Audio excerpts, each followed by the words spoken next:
அனைவருக்கும் வணக்கம். அமைச்சரவை நேற்று ஜனாதிபதி அவருடைய தலைமையிலே கூடியது. இதன்போது எடுக்கப்பட்ட முடிவுகளை அறிவிக்கின்ற ஊடகவியலாளர் மாநாடு சற்று முன்னர் அரசாங்க தகவல் திணைக்களத்திலே நடைபெற்றது. இதன்போது சுகாதார மற்றும் வெகுசன ஊடகத்துறை அமைச்சரும் அமைச்சருடைய ஊடக பேச்சாளருமாகிய டாக்டர் நலிந்த ஜாத்திஸ் மற்றும் அரசாங்க தகவல் திணைக்களத்துடைய பணிப்பாளர் நாயகம் ஹர்ஷ பண்டார் ஆகியோரும் இணைந்திருந்தார்கள். நாம் எடுக்கப்பட்ட முடிவுகளை ஒன்றன் பின் ஒன்றாக பார்க்கலாம். முதலாவதாக எடுக்கப்பட்ட முடிவு தீர்மானமிக்க தேசிய தகவல் உட்கட்டமைப்பு வசதிகளை பேணிச் செல்கின்ற அரச நிறுவனங்கள் தேசிய இணையவழி பாதுகாப்பு நடவடிக்கை நிலையத்துடன் தொடர்பினை ஏற்படுத்தல் தொடர்பான ஒரு தீர்மானமாக இது காணப்படுகின்றது. அரசு நிறுவனங்கள் மற்றும் நிதி நிறுவனங்களை இலக்காக கொண்டு மேற்கொள்ளப்படுகின்ற இணையவழி தாக்குதலுக்கு காரணமாக குறித்த நிறுவனங்கள் மூலம் வழங்கப்படுகின்ற அத்தியாவசிய சேவைகளுக்கு இடையூறுகள் ஏற்படுவதற்கான ஆபத்துக்கள் நிலவுகின்றன. அத்துடன் தனிப்பட்ட மற்றும் கூருணர்வு மிக்க தரவுகள் வேறு தரப்பினர்களிடம் சென்றடைதல், பிரஜைகளுடைய தனிப்பட்ட பாதுகாப்பு, தேசிய பாதுகாப்பு, பொருளாதார உறுதிப்பாடு, பொது சுகாதாரம் மற்றும் சமூக நல்லாரோக்கியம் போன்றவற்றுக்கும் அரசு நிறுவனங்கள் தொடர்பாக பொதுமக்களிடம் காணப்படுகின்ற நம்பிக்கைக்கு மோசமான முறையில் பாதிப்பு ஏற்படுகின்றது. அதனால் இவ்வாறான அச்சுறுத்தல்கள் மற்றும் இடர்களை குறைப்பதற்காக இலங்கை கணனி அவசர பதிலளிப்பு நிறுவனம் CERT மற்றும் டிஜிட்டல் பொருளாதார அமைச்சின் வழிகாட்டலின் கீழ் தேசிய இணையவழி பாதுகாப்பு நடவடிக்கைகள் நிலையம் ஸ்தாபிக்கப்பட்டிருக்கின்றது. தேசிய இணையவழி பாதுகாப்பு நடவடிக்கைகள் நிலையத்தின் மூலமாக 24 மணித்தியாலங்கள் தொடர்ச்சியாக இவ்வாறான இணையவழி தாக்குதல்களை கண்காணித்தல், அடையாளம் காணல் மற்றும் பதில் வினையாற்றுதல் போன்ற எந்த வகையிலான தீமை பயக்கும் மென்பொருட்களால் ஏற்படும் பாதிப்புகள் மற்றும் அனுமதியின்றிய நுழைவுகளை அடையாளம் கண்டு அறிவுறுத்தல் போன்ற வசதிகள் வழங்கப்பட்டு வருகின்றன. அதற்கமைய தேசிய இணையவழி பாதுகாப்பு நடவடிக்கைகள் நிலையத்துடன் இணைந்து அதன் தொழில்வாண்மை சேவைகளை தொடர்ச்சியாக பெற்றுக்கொள்வதற்காக ஏற்புடைய அமைச்சுக்களுடைய செயலாளர்களுக்கும் நிறுவன பிரதானிகளுக்கும் விதிமுறைகள் வழங்குவதற்காக டிஜிட்டல் பொருளாதார அபிவிருத்தி அமைச்சராக கௌரவ ஜனாதிபதி அவர்கள் சமர்ப்பித்த யோசனைக்கு அமைச்சரவை அங்கீகாரம் வழங்கியிருக்கின்றது. இரண்டாவது தீர்மானமாக அமையப்பெற்றிருப்பது விவசாயிகளுக்கான உர மானியத்தை டிஜிட்டல் முறையில் நடைமுறைப்படுத்தல் தொடர்பான தீர்மானமாக இது காணப்படுகின்றது. அரசு விவசாயிகளுக்கு உர மானியத்தை வழங்கும் போது அந்தந்த விவசாயிகளுக்கு குறித்த மானியத்தை சரியான நேரத்தில் கிடைக்கின்றமையையும் குறித்த நிதியுதவியை தமது விவசாய நடவடிக்கைகளுக்கான உர தேவைக்காக முழுமையாக பயன்படுத்துகின்றமை உறுதிப்படுத்த வேண்டிய தேவை கண்டறியப்பட்டிருக்கின்றது. அதனால் குறித்த பின்னூட்டல் செயற்பாட்டுக்கு வசதி அளித்து விவசாயிகளுக்கு உர மானியத்தை உர விநியோகத்தை மிகவும் முறை சார்ந்த வகையிலும் வினைத்திறனாக மேற்கொள்வதற்காக QR குறியீடு அல்லது பொருத்தமான முறையொன்றை பயன்படுத்த வேண்டியமை கண்டறியப்பட்டிருக்கின்றது. அதற்கமைய உரமானிய வேலை திட்டத்துக்கு தகமை பெறுகின்ற அனைத்து விவசாயிகளும் விவசாய விடயதான அமைச்சின் கீழ் பிரதேச செயலாளர்கள் மூலம் அடையாளம் காண்பதற்கும் அவ்வாறு தகமை பெறுகின்ற விவசாயிகளுக்கு உரமானியத்தை வழங்குவதற்கும் QR முறைமை அல்லது பொருத்தமான டிஜிட்டல் பொறிமுறையை உருவாக்குவதற்கும் நிதி திட்டமிடல் மற்றும் பொருளாதார அபிவிருத்தி அமைச்சர் மற்றும் டிஜிட்டல் பொருளாதார அமைச்சராக கௌரவ ஜனாதிபதி அவர்களும் தொழில், கால்நடை வளங்கள், காணி மற்றும் நீர்ப்பாசன அமைச்சர் அவர்களும் இணைந்து சமர்ப்பித்த இந்த யோசனைக்கும் அமைச்சரவை அங்கீகாரம் வழங்கியிருக்கின்றது. இனி நாம் மூன்றாவது தீர்மானத்தை பார்க்கலாம். விவசாயம் மற்றும் கைத்தொழில் துறையில் இளைய தொழில் முயற்சியாளர்களை ஊக்குவிப்பதற்கான சலுகை கடன் திட்ட முறையை அறிமுகப்படுத்தல் தொடர்பானதாக இது காணப்படுகின்றது. முதலீடுகளை ஊக்குவிப்பதற்காக சலுகை அடிப்படையிலான நிதி வசதிகள் இன்மையால் விவசாய துறையில் தொழில் முயற்சியாளர்களை உருவாக்குவதற்கு தடைகள் இருக்கின்றமை கண்டறியப்பட்டிருக்கின்றது. இந்நிலைமை விவசாய துறையில் இளைய தொழில் முயற்சியாளர்களுடைய கவர்ச்சி குறைவடைவதற்கும் தரிசு நிலங்களுடைய அளவு அதிகரிப்பதற்கும் உணவு உற்பத்தி குறைந்து செல்வதற்கும் காரணமாக அமைகின்றமை கண்டறியப்பட்டிருக்கின்றது. அதனால் 2025 வரவு செலவு திட்ட முன்மொழிவின் பிரகாரம் விவசாயம் மற்றும் கைத்தொழில் துறையில் ஈடுபடுகின்ற தொழில் முயற்சியாளர்களை அபிவிருத்தி செய்வதற்கான சலுகை கடன் திட்ட முறையை நடைமுறைப்படுத்துவதற்காக 500 மில்லியன் ரூபாய்கள் நிதி ஒதுக்கீடு செய்யப்பட்டிருக்கின்றது. இக்கருத்திட்டம் 5 வருட காலத்துக்கு நடைமுறைப்படுத்தப்படுவதுடன் பயனாளி ஒருவருக்கு உயர்ந்தபட்சம் 5 மில்லியன் ரூபாய்கள் வழங்குவதற்கும் திட்டமிடப்பட்டுள்ளது. குறித்த சலுகை கடன் திட்ட முறையின் கீழ் பயனாளிகளிடம் அறவிட வேண்டிய வட்டி எஞ்சியுள்ள கடன் தொகைக்கு வருடாந்தம் 4% அதற்கமைய 5 வருடங்களில் விவசாய தொழில் முயற்சியாளர்கள் 50,000 பேரை உருவாக்குகின்ற அரசினுடைய நோக்கத்தை அடைவதற்கு இயலுமாகும் வகையில் சலுகை கடன் திட்ட முறைமையை இலங்கை வங்கி, மக்கள் வங்கி மற்றும் பிரதேச அபிவிருத்தி வங்கியுடன் இணைந்து நடைமுறைப்படுத்துவதற்காக தொழில், கால்நடை வளங்கள், காணி மற்றும் நீர்ப்பாசன அமைச்சர் அவர்கள் சமர்ப்பித்த இந்த யோசனைக்கும் அமைச்சரவை அங்கீகாரம் வழங்கியிருக்கின்றது. நான்காவது தீர்மானமாக அமைய பெற்றிருப்பது பெல்வத்த மற்றும் செவனகல சீனி தொழிற்சாலை அமைந்துள்ள வளாகங்களில் தேர்ந்தெடுக்கப்பட்ட இடங்களில் சுற்றுலாத்துறையை கவர்ச்சி மிக்கதாக உருவாக்கும் நோக்கில் அபிவிருத்தி செய்யும் கருத்திட்டமாக இது காணப்படுகின்றது.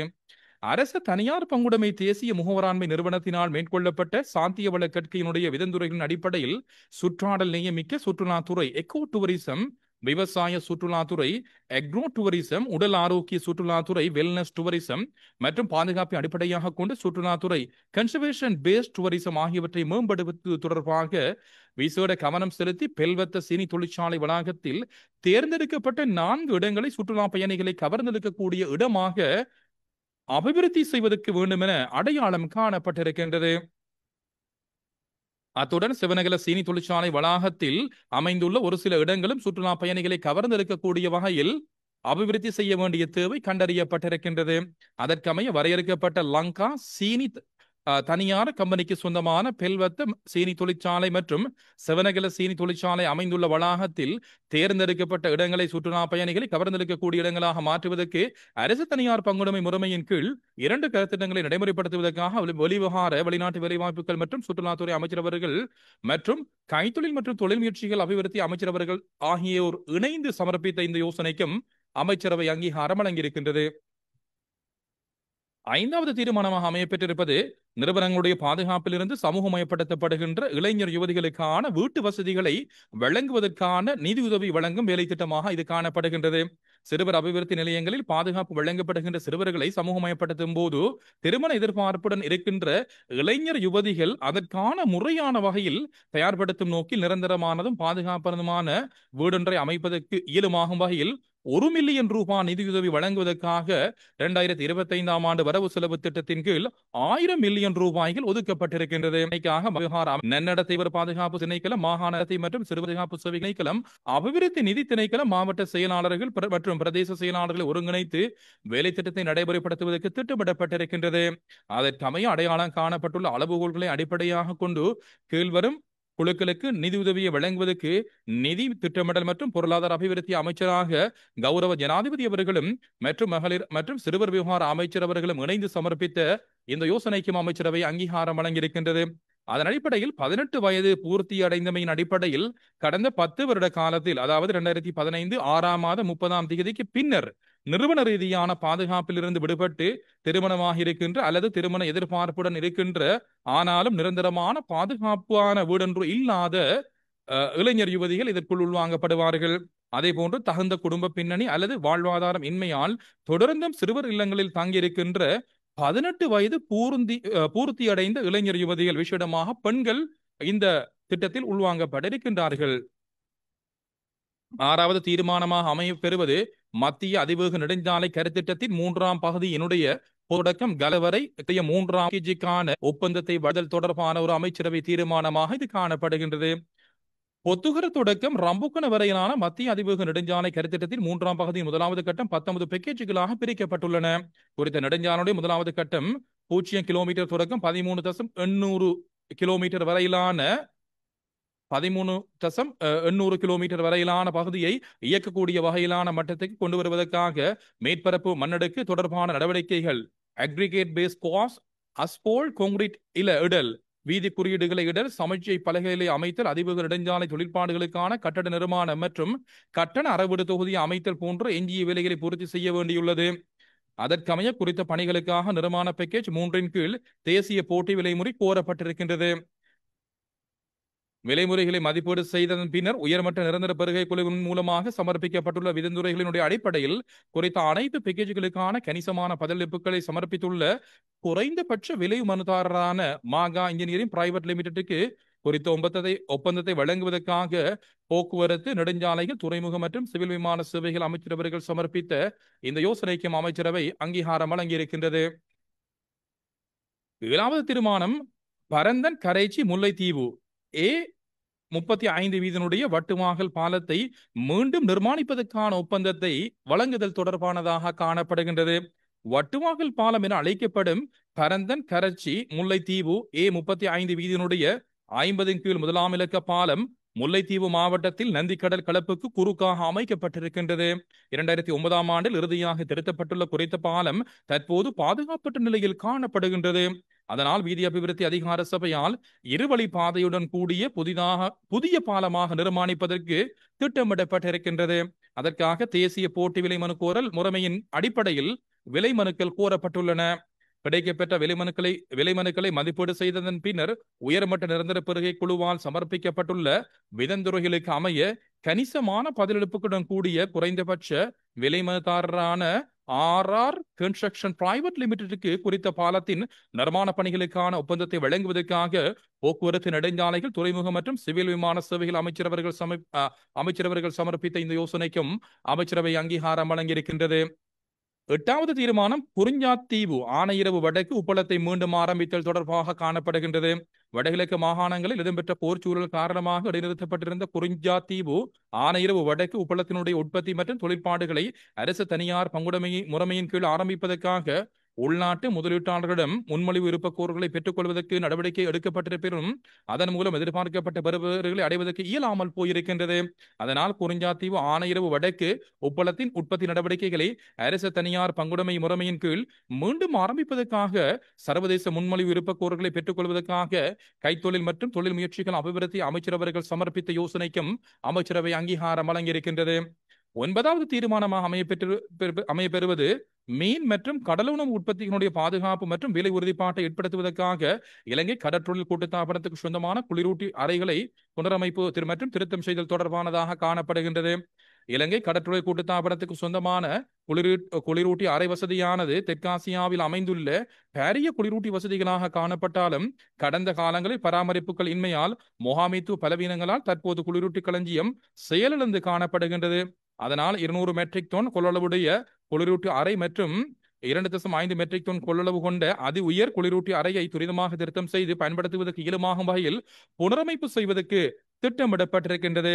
குறித்த திருத்த வேலைகளுக்காக 86 மில்லியன் ரூபாய்கள் செலவாகும் என மதிப்பீடு செய்யப்பட்டும் இருக்கின்றது.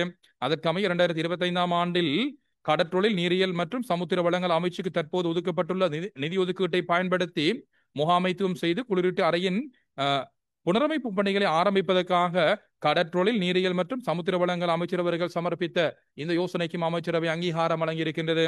10வது தீர்மானம் 397வது அத்தியாயமான 1938ஆம் ஆண்டின் 53ஆம் இலக்கு இலங்கை வங்கி கட்டளை சட்டத்தை திருத்தம் செய்தல் தொடர்பானதாக காணப்படுகின்றது. இலங்கை வங்கியினுடைய மூலதன கட்டமைப்பை விரிவுபடுத்தல், அனுமதிக்கப்பட்ட கருமங்களை விரிவாக்கம் செய்தல், வங்கியினுடைய கட்டுப்பாட்டு கட்டமைப்புகளை பலப்படுத்தல் போன்ற பணிகளை நிறைவேற்றும் வகையில் 397 அத்தியாயமான 1938ஆம் ஆண்டின் 53ஆம் இலக்க இலங்கை வங்கி கட்டளை சட்டத்தை திருத்தம் செய்வதற்காக 2024 7/15 அன்று இடம்பெற்ற அமைச்சரவை கூட்டத்திலே அங்கீகாரம் வழங்கப்பட்டிருக்கின்றது. அதற்கமைய குறித்த கருமங்களுக்கு சட்டமூலம் ஒன்றை தயாரிப்பதற்காக சட்ட வரைஞருக்கு ஆலோசனை வழங்கப்பட்டிருக்கின்றது. குறித்த திருத்தப்பட்ட சட்டமூலத்தை திருத்தம் செய்தல் தொடர்பாக சமகால அமைச்சருடைய கொள்கை ரீதியான அங்கீகாரத்தை பெற்றுக் கொள்வதற்காக நிதி திட்டமிடல் மற்றும் பொருளாதார அபிவிருத்தி அமைச்சராக கௌரவ ஜனாதிபதி அவர்கள் சமர்ப்பித்த யோசனைக்கும் அமைச்சரவை அங்கீகாரம் வழங்கியிருக்கின்றது. 11வது தீர்மானம் 1942ஆம் ஆண்டில் 31ஆம் இலக்க தேசிய நூதன சாலை சட்டத்தை திருத்தம் செய்தல் தொடர்பானதாக இது காணப்படுகின்றது. அரும்பொருட்களை பாதுகாத்தல், அரும்பொருட்கள் தொடர்பான தவறுகள் மற்றும் தண்டனைகளை நிர்ணயித்தல், அரும்பொருட்களை சேகரித்தல் போன்ற பணிகளில் பொருட்களை வகைப்படுத்தல்களுக்கான அளவுகளை அறிமுகப்படுத்தல், புதிய அரும்பொருள் காட்சியகங்களை அமைத்தல், தற்போதுள்ள அரும்பொருள் காட்சியகங்களை ஒழுங்குமுறைப்படுத்தல், அரும்பொருள் காட்சியக விடயதானத்தை விரிவுபடுத்தல் மற்றும் நிர்வாக கட்டமைப்புகளை பலப்படுத்தல் போன்ற நோக்கங்களுடன் கூடிய தற்போது வலுவில் காணப்படுகின்ற 42ஆம் ஆண்டின் 31ஆம் இலக்க தேசிய நூதன சாலை கட்டளை சட்டத்தை திருத்தம் செய்ய வேண்டிய தேவை கண்டறியப்பட்டிருக்கின்றது. அதற்கமைய குறித்த கட்டளை சட்டத்தை திருத்தம் செய்வதற்காக திருத்தங்களை அடையாளம் காணல் மற்றும் அதற்கு தேவையான தொழில்நுட்ப தகவல்களை பெற்றுக் கொள்வதற்காகவும் துறைசார் நிபுணருடன் கூடிய குழுவொன்றை நியமிப்பதற்காக இதற்கு முன்னர் அமைச்சரவை அங்கீகாரம் வழங்கியிருக்கின்றது. அதற்கமைய குறித்த நிபுணர் குழுவால் சமர்ப்பிக்கப்பட்டுள்ள விதிமுறைகளின் அடிப்படையில் 1942ஆம் ஆண்டில் 31ஆம் இலக்கு தேசிய நூதன சாலை கட்டளை சட்டத்தை திருத்தம் செய்வதற்காக புத்த சாசன, சமய மற்றும் கலாசார விவகார அமைச்சரவர்கள் சமர்ப்பித்த யோசனைக்கும் அமைச்சரவை அங்கீகாரம் வழங்கியிருக்கின்றது. அடுத்ததாக ஏற்றுமதி விவசாய பணிப்பாளர் நாயகம் பதவிக்கு நியமித்தல். தற்போது குறித்த திணைக்களத்தினுடைய மேலதிக பணிப்பாளர் நாயகமாக ஆய்வு பிரிவு கடமையாற்றுகின்ற இலங்கை விஞ்ஞான சேவைகள் விசேடத்தர் அதிகாரியான திருமதி MKSRD சமரசிங் அவர்களை உடனடியாக அமலுக்கு வரும் வகையில் ஏற்றுமதி விவசாய திணைக்களத்தினுடைய பணிப்பாளர் நாயகமாக நியமிப்பதற்கு கமத்தொழில், கால்நடை வளங்கள், காணி மற்றும் நீர்ப்பாசன அமைச்சர் அவர்கள் சமர்ப்பித்த யோசனைக்கும் அமைச்சரவை அங்கீகாரம் வழங்கியிருக்கின்றது. இவைதான் நேற்று அமைச்சரவை, அதாவது ஜனாதிபதி அவர்களுடைய தலைமையிலே கூடிய அமைச்சரவையில் எடுக்கப்பட்ட முடிவுகளாக காணப்படுகின்றது. ஊடகவியலாளர்கள் அமைச்சரவை முடிவு மற்றும் ஏனைய நடப்பு விவகாரங்கள் தொடர்பாக அமைச்சரவை பேச்சாளரிடம் கேள்விகளை தொடுத்திருந்தார்கள். அந்த விடயங்களை நாங்கள் சுருக்கமான முறையிலே பார்க்கலாம். மத்திய அதிவேக நெடுஞ்சாலை தொடர்பாக முதலாம் கட்டம், இரண்டாம் கட்டத்துக்கு செலவழிக்கப்பட்ட நிதி விடயம் தொடர்பாக இதன் போது வினவப்பட்டது. அது தொடர்பான ஒரு விடயங்களை உரிய அமைச்சனுடைய கவனத்துக்கு கொண்டு வருவதாக இதன் போது அமைச்சரவை பேச்சாளர் தெரிவித்திருந்தார். குறிப்பாக தற்போதைய அரசாங்கம் இந்த ஆட்சியை பொறுப்பேற்கின்ற சந்தர்ப்பத்தில் இந்த எக்ஸிமினுடைய செயற்பாடுகள், இந்த அதிவேக நெடுஞ்சாலை, மத்திய அதிவேக நெடுஞ்சாலை தொடர்பான செயற்பாடுகள், ஒப்பந்தங்கள் நிறுத்தப்பட்டதையும் இதன் போது அமைச்சரவை பேச்சாளர் இதன் போது ஞாபகப்படுத்தினார். பெல்வத்த சிவனகல சுற்றுலாத்துறை கவர்ச்சி அல்லது அந்த விடயம் மேம்படுத்தப்படுகின்ற விடயம் தொடர்பாக இதன் போது கேள்விகள் தொடுக்கப்பட்டது. குறிப்பாக சீனி தொழிற்சாலை இதிலே பல்வேறு வகையான பிரச்சனைகள் காணப்படுகின்றது. எனவே அவற்றை தீர்ப்பதற்கு அரசாங்கம் ஆக்கப்பூர்வமான செயற்பாடுகளை மேற்கொண்டு வருகின்றது. எனவே வருமான ஈட்டல் அடிப்படையில் தான் இந்த சுற்றுலாத்துறை அபிவிருத்தி தொடர்பான செயற்பாடுகளுக்கு அமைச்சரவை அங்கீகாரம் வழங்கியிருக்கின்றது. இந்த விடயங்கள் தொடர்பாக அடுத்து வருகின்ற விடயதானங்கள் தொடர்பான உரிய அனுமதிகள், உரிய விடயதானங்கள் உரிய அமைச்சருடைய கவனத்துக்கு கொண்டு வரப்பட்டு உரிய ஒழுங்கு விதிகள் தயாரிக்கப்படும் என்று இதன் போது அமைச்சரவை பேச்சாளர் தெரிவித்திருந்தார். இளம் தொழில் முயற்சியாளர்கள் கடன் சலுகை வழங்கப்படுகின்ற முறை தொடர்பாக இதன் போது கேள்விகள் தொடுக்கப்பட்டது. உற்பத்தி துறையை மேம்படுத்துவதற்காகத்தான் இந்த கடன் சலுகை வழங்கப்பட்டிருக்கின்றது. குறிப்பாக நிறுவன பாதுகாப்பு உற்பத்தி துறையை மேம்படுத்துகின்ற அடிப்படையிலே தான் இந்த கடன் திட்டம் வழங்கப்பட இருக்கின்றது. இதனூடாக தொழில் முயற்சியாளர்களை வலுப்படுத்துவது அரசாங்கத்தினுடைய நோக்கமாக அமைவதாக இதன் போது அமைச்சரவை பேச்சாளர் தெரிவித்திருந்தார். அடுத்ததாக நிறுவன பாதுகாப்பு சமூகமயப்படுத்தப்படுகின்ற அந்த இளைஞர்களுக்கு, அதாவது அவர்களுக்கு அந்த வீட்டு வசதி வழங்குகின்ற அந்த திட்டத்துக்கு ஒதுக்கப்பட்ட நிதி போதுமா என்று இதன் போது வினவப்பட்டது. 1000 மில்லியன் ரூபாய்கள் 2025ஆம் ஆண்டு வரவு செலவு திட்டத்தில் ஒதுக்கப்பட்டிருக்கின்றது. தேவை ஏற்படுகின்ற சந்தர்ப்பத்தில் அந்த விடயங்களை அரசாங்கம் கவனத்தில் கொள்ளும் என்றும் இதன் போது குறிப்பிடப்பட்டது. விவசாயிகளுக்கு இந்த QR உரமானிய திட்டம் தொடர்பாக இதன் போது வினவப்பட்டது. அந்த விடயத்துக்கு அவர்கள் ஈடு கொடுப்பார்களா என்று இதன் போது வினவப்பட்டது. விவசாயிகள் QR தொடர்பிலே போதிய தெளிவு பெற்றவர்களாக காணப்படுகின்றார்கள். உங்களுக்கு தெரிய முறைகேடுகள், அதே போன்று தேவையற்ற விடயங்களை தடுப்பதற்காக இந்த QR முறைமை சாதகமாக அமையப்பெறும். கடந்த காலத்தில் அதனை பயன்படுத்திய அனுபவம் விவசாயிகளுக்கு காணப்படுகின்றது. எனவே விவசாய துறைக்கு மாத்திரமல்ல ஏனைய துறைகளுக்கும் இந்த QR முறைமை அல்லது இந்த டிஜிட்டல் முறைமை அறிமுகப்படுத்த உள்ளதாக இதன் போது அமைச்சரவை பேச்சாளர் தெரிவித்திருந்தார். 2,06,26,000 அதாவது அரிசி அல்லது நெல் கொள்வனவு செய்யப்பட்டிருக்கின்றது. அரசாங்கத்தினுடைய நெல் கொள்வனவு வேலை திட்டத்தின் கீழ் 2,06,26,000 கிலோகிராம் நெல் கொள்வனவு செய்யப்பட்டிருக்கின்றது. இதற்காக 247 கோடி செலவாகி உள்ளதாக இதன் போது அமைச்சரவை பேச்சாளர் தெரிவித்திருந்தார். அடுத்ததாக தபால் ஊழியர்களுடைய பணி பகிஷ்கரிப்பு தொடர்பாக இதன் போது வினவப்பட்டது. 19 கோரிக்கைகளை அவர்கள் முன்வைத்தார்கள். அதில் 17 கோரிக்கைகள் நிறைவேற்றப்பட்டு வருகின்றது அல்லது அதுக்குரிய ஏற்பாடுகள் மேற்கொள்ளப்பட்டு வருகின்றது. 2 கோரிக்கைகள் தான் காணப்படுகின்றது. ஒன்று அவருடைய மேலதிக நேர கொடுப்பனவு, அடுத்ததாக கைவிரல் அடையாளத்தை அவர்கள் பகிஷ்கரிக்கின்றார்கள். எனவே தற்பொழுது அரசு சேவையாளருடைய உங்களுக்கு தெரியும் அடிப்படை சம்பளம் அதிகரிக்கப்பட்டிருக்கின்றது. 2027ஆம் ஆண்டு ஜனவரி மாதம் கிட்டுகின்ற அந்த ஆரம்ப சம்பளத்துக்கு ஏற்பதான் தற்பொழுதோ இந்த ஓட்டி கணிக்கப்படுகின்றது. எனவே அவர்களுக்கு 6/5 பங்கு வழங்கப்பட்டிருக்கின்றது. அதனை மேலும் அதிகரிக்க முடியாது. நாட்டினுடைய பொருளாதார நிலவரத்தை அடிப்படையாக கொண்டுதான் சில விடயங்களை தீர்மானம் எடுக்கக்கூடியதாக இருக்கின்றது. கைவிரல் அடையாளத்தை அவர்கள் பகிஷ்கரிக்கின்றார்கள். அதனை ஒருபோதும் ஏற்றுக்கொள்ள முடியாது என்ற அடிப்படையில் இதன் போது அமைச்சரவை பேச்சாளர் தெரிவித்திருந்தார். அடுத்ததாக ஜனாதிபதி செயலகத்துக்கு முன்பாக ஆசிரியர்களுடைய அந்த ஆர்ப்பாட்டம் தொடர்பாக இதன் போது வினவப்பட்டது. குறிப்பாக அவர்கள் கற்றுக் கொடுக்கின்ற பாடசாலைகளில் தங்களுடைய பிள்ளைகளை சேர்ப்பதற்கு அரசாங்கம் கவனம் செலுத்த வேண்டும் என்று இதன் போது அவர்கள் குறிப்பிடுவதாக ஊடகவியலாளர்கள் கேள்வி எழுப்பினார்கள். அது தொடர்பில் பிரதமர் அவர்கள் பாராளுமன்றத்தில் அதனுடைய நிலைப்பாட்டை தெரிவித்திருக்கின்றார்கள். பாராளுமன்ற குழு ஒன்று அது தொடர்பாக நியமிக்கப்பட்டிருக்கின்றது. அந்த விடயம் தொடர்பாக அது அலசி ஆராயும் என்றும் இதன் போது குறிப்பிடப்பட்டது. அடுத்ததாக பட்டதாரிகள் வெளிநாடுகளுக்கு செல்வது தொடர்பாக இதன் போது வினவப்பட்டது. நாட்டினுடைய அந்நிய செலாவணி ஈட்டுவதற்கு இது ஒரு முறைமையாக காணப்படுகின்றது. உங்களுக்கு தெரியும் கடந்த காலத்திலே நாங்கள் அது ஒவ்வொரு துறைசார் அடிப்படையில் அதனை பார்க்க வேண்டிய தேவைப்பாடு காணப்படுகின்றது. விசேட வைத்திய நிபுணர்கள் பலர் வெளிநாடுகளுக்கு சென்றிருக்கின்றார்கள். நாட்டினுடைய பொருளாதார நிலவரம், அப்போது இருந்த பொருளாதார நிலவரம், அரசியல் உறுதியற்ற நிலைமை காரணமாக அவர்கள் வெளிநாடுகளுக்கு சென்றிருக்கின்றார்கள். தற்பொழுது அவர்கள் மீள திரும்பிக் கொண்டிருப்பதாகவும் அவர்களுக்கு தேவையான வசதி வாய்ப்புகளை பொறுப்புள்ள அரசாங்கம் அடிப்படையில் செய்யும் என்றும் இதன் போது அமைச்சரவை பேச்சாளர் தெரிவித்திருந்தார். இவைதான் குறிப்பாக இன்று ஊடகவியலாளர்கள் எழுப்பிய கேள்விகளும் அதற்கு அமைச்சரவை பேச்சாளர் வழங்கிய பதில்களுமாக காணப்படுகின்றது. மீண்டும் ஒரு முறை அதாவது அமைச்சரவை முடிவுகளை அறிவிக்கின்ற ஊடகவியலாளர் சந்திப்பில் உங்கள் அனைவரையும் சந்திக்கும் வரை விடைபெற்று